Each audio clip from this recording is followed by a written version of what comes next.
Uma coisa importante do livro é o que ele coloca como antítese do nacionalismo, ou seja, se você tem o nacionalismo, então... O que seria o contrário? O que seria o contrário disso? É o que ele chama de imperialismo. Tá?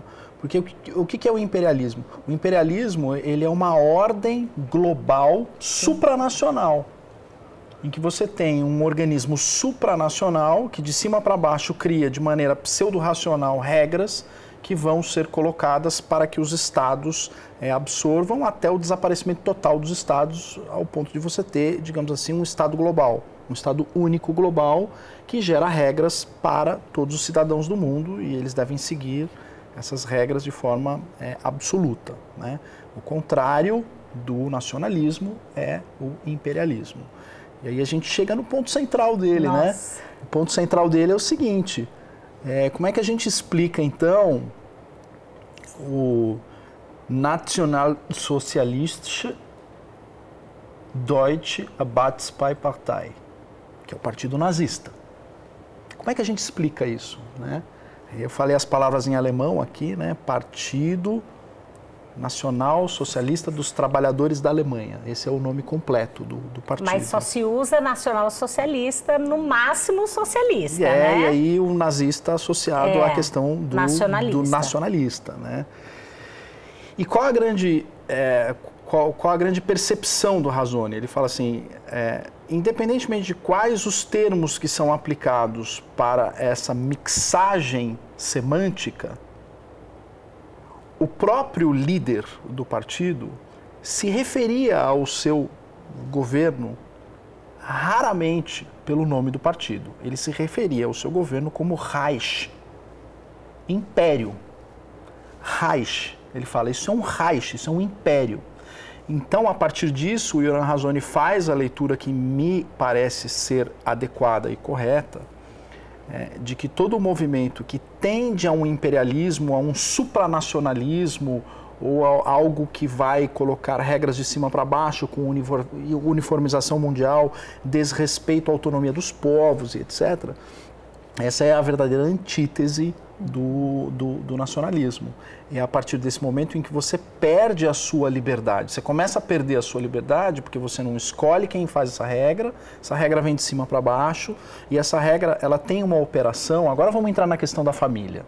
Porque na medida em que você começa a fazer um ataque à família, você instaura na célula mais, digamos assim, mais básica da sociedade, você substitui a regra da confiança e lealdade pela regra da desconfiança.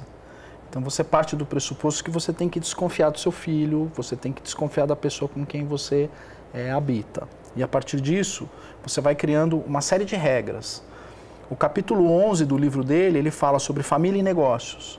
Como é que funcionam os negócios nesse universo, digamos assim, nacionalista, ou, por exemplo, do universo que ele faz parte, o universo da colônia judaica? A gente tem o mito do fio do bigode, né? As coisas são feitas no fio do bigode. Por quê? Porque existe um grau de lealdade entre as pessoas que compartilham aqueles valores. E a partir disso, eu não preciso fazer contratos muito complexos, nem ficar recorrendo a códigos, leis, ao Rodrigo Maia, ou o que quer que seja. Eu não preciso de código de processo, não preciso de judiciário, não preciso de nada disso, né? A coisa ela é muito mais simples, porque eu tenho um grau de lealdade... É a palavra.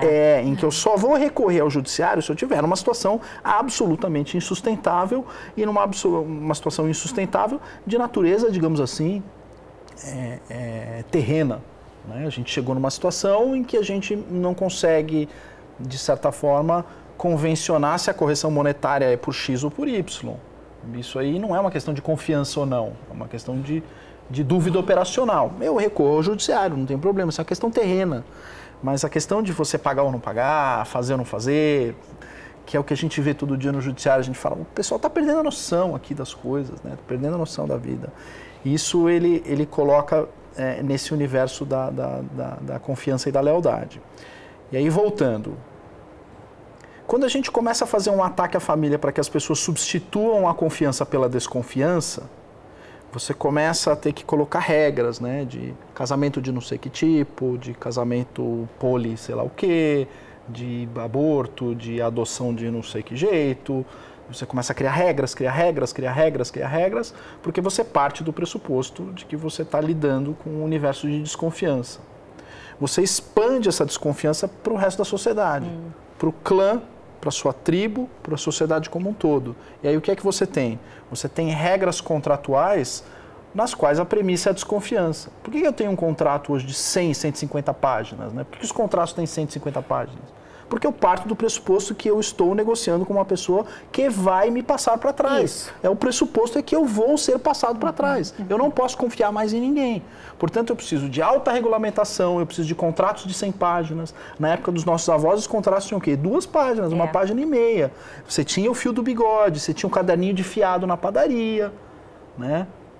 Os nossos telespectadores de outras gerações, com um pouquinho mais de idade, vão lembrar do caderninho de fiado, vão lembrar disso na minha caderneta. A gente passava na padaria caderneta do Zé, do pão, você tinha caderneta. Marcava sorvete, Zé, marca, depois meu pai vem pagar. Marca, isso é da minha... marca na caderneta da e minha tal. infância. Quer dizer, você não tem nenhum contrato, você não tem nada estabelecido, não tem no Código Civil a caderneta ou marca, não tem, é uma tradição cultural. E por que o Zé marca? Porque ele confia em você.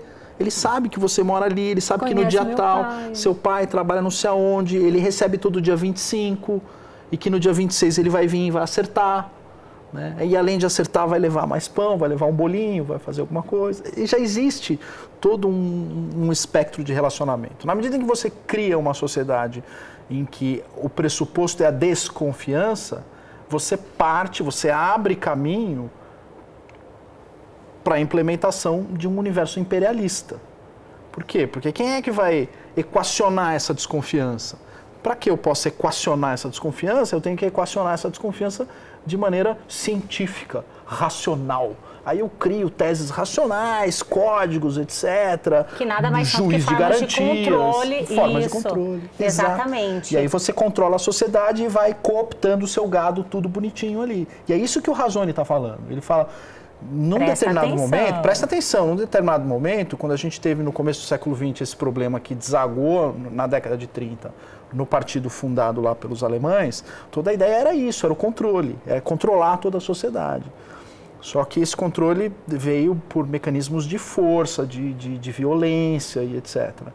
Passado esse período após a Guerra Fria, a gente volta a ter esse problema, mas agora por narrativas, discursos, é uma coisa um pouco mais sutil, né? Mas essa ideia de controlar a sociedade como um todo, você ter um Estado supranacional, nos quais os Estados eles simplesmente recebem diretivas e eles aplicam, as constituições começam a desaparecer, os tratados começam a ser mais importantes, as regras internacionais, e você simplesmente vai lá e vira um carimbador. Os Estados viram um carimbador, um chancelador de uma regra geral de controle no mundo inteiro.